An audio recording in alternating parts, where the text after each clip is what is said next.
వచ్చే శ్రీలక్ష్మి పూజకు రండి.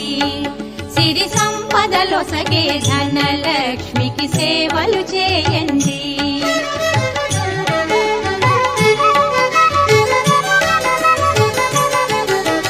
కొలిచిన వారికి కన్న తల్లిగా నమ్మిన భక్తుల కల్పవల్లిగా దయతో బ్రోచే కరుణా